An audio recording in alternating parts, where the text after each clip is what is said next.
একদিনে 60 থেকে 70 হাজার চিন্তা আসে মানুষের ব্রেনে, যার মধ্যে থেকে সব থেকে ফালতু চিন্তা হলো লোকে কি বলবে এবং লোকে কি ভাববে। আর এই পৃথিবীতে সব থেকে বেশি ভাবনাকে যদি কেউ ভেঙে থাকে, তা হলো এই ফালতু ভাবনাটি, যে লোকে কি বলবে এবং লোকে কি ভাববে। এবার লোকে কি বলবে এবং লোকে কি ভাববে সেটাও যদি আপনি ভাবতে থাকেন, তাহলে লোকেরা কি ভাববে?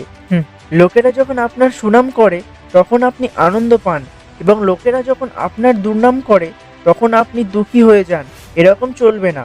যখন এরকম হবে তখন বুঝবেন যে আপনি তাদের খেলনা হয়ে গিয়েছেন, আর আপনার সুখ এবং দুঃখের রিমোট লোকেদের হাতে আছে।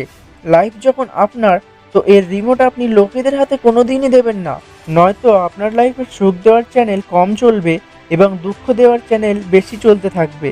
লোক তো পেয়ারা কেনার সময়ও জিজ্ঞেস করে যে এটা মিষ্টি হবে তো, আর বাড়িতে গিয়ে সেই পেয়ারাকেই লবণ ছিটিয়ে খায়।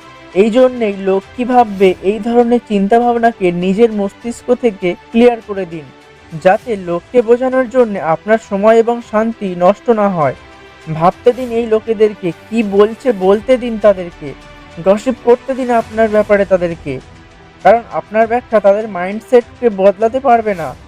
লোকে তো শুধুমাত্র ততটুকুই বুঝতে পারবে যতটুকু তাদের বোঝার ক্ষমতা বা ক্যাপাসিটি। আর ভুলবেন না যে এখানে নিজের মতলবের কথা সবাই বুঝতে পারে, কিন্তু অন্যের মতলবের কথা কেউ বুঝতে চায় না। এই জন্যেই কে কি বলছে তা বিন্দু মাত্র চিন্তা না করে নিজের মুখে সব সময় হাসি ফুটিয়ে রাখুন। আপনার এই হাসি লোককে আরও কনফিউজ করে দেবে।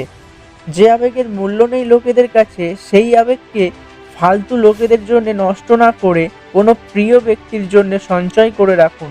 এই পৃথিবীতে বহু লোক সম্পর্ক এবং বন্ধুত্বের কেবলমাত্র ব্যবসা করে, মনে হিংসা এবং মুখে মিথ্যা কথাকে নিয়ে ভালোবাসা করে।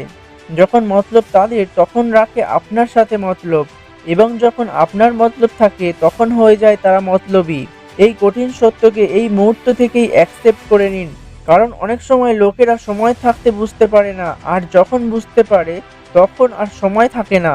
কখনই এটা ভাববেন না যে আপনি কিছুই নন, আর এটাও ভাববেন না যে আপনিই সব কিছু হন, কিন্তু সবসময় এটি ভাবুন যে আপনি এমন একজন হন যে কিনা সব কিছুই করতে পারবে।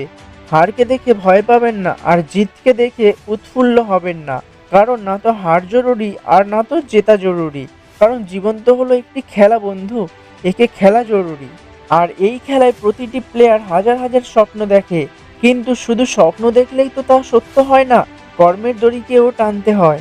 কিছু হবে না এই ভাবনায় ভাগ্যকে দোষারোপ করার পরিবর্তে নিজের অংশের প্রদীপ নিজেকেই জ্বালাতে হয়।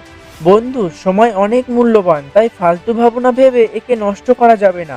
যাদের ভাবনা আপনাকে নিয়ে ভুল রয়েছে তাদেরকে জবাব নিজের সফলতা দিয়ে দিন। কথা দিয়ে বুঝিয়ে নিজের সময় ওয়েস্ট করলে চলবে না।